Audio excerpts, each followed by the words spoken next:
The marketplace was unusually quiet that morning. The usual chatter of traders and clanging of metal pots seemed muffled, as though the entire village was holding its breath.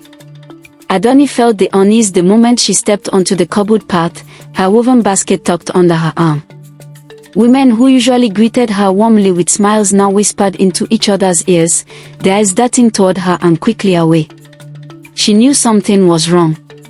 By the time she reached Mama Onairu's store, the old woman's hands trembled as she passed over the kola nuts. "My child, go home," she said under her breath, refusing to meet Adùnní's gaze. "Why? What's happened?" Adùnní asked, her heart pounding. Mama Onairu only shook her head. As Adùnní turned to leave, she caught sight of 3 men emerging from the palace gates.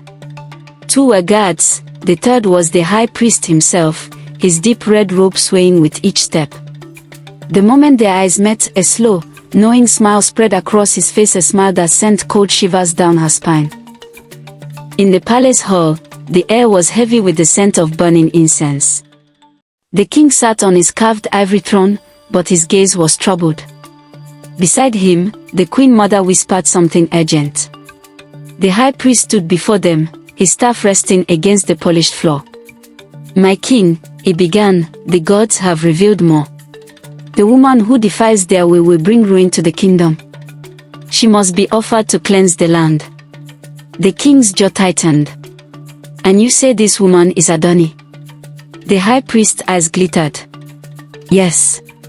She hides behind beauty and innocence, but her presence disrupts the balance. If she weds your son, the god's wrath will fall." Prince Ifeanyi stepped forward from the shadows. "Enough. You twist the words of the oracle to suit your ambition. I will not let you harm her." But the high priest only smirked. "Then you defy the gods." Back in her hut, Adùnní paced. Her grandmother's voice, filled with concern, tried to steady her. "Child, there are forces beyond what we see. Be wise." "I will not be afraid," Adùnní replied, though her voice wavered.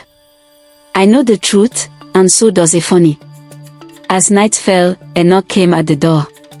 It was Nkem, the palace messenger. He looked pale. "Adùnní, you must leave now. They are coming for you before sunrise." Her heart lurched. "Where would I go?" "To the old forest by the river. Ifeanyi will find you there." Under the silver glow of the moon, Adùnní ran, her bare feet barely making a sound on the soft earth. The forest was alive with the hum of crickets and the distant hoot of an owl. Every shadow felt like a threat, every snapping twig a pursuer. But she didn't stop. When she reached the riverbank, she knelt to drink. The water was cool, calming her racing thoughts. Then, from across the river, she saw a flicker of torchlight. It was Ifeanyi, his expression grim. "They know," he said as he reached her. "The high priest has convinced the council you must be sacrificed before the next full moon." Adùnní's breath caught. "Then we have no time." They sat by the river's edge, their hands intertwined. "I will not let them take you," Ifeanyi swore.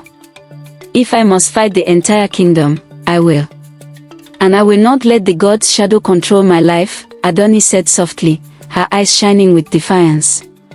Unseen by either of them, a cloaked figure watched from the tree line, the glint of a silver dagger catching the moonlight.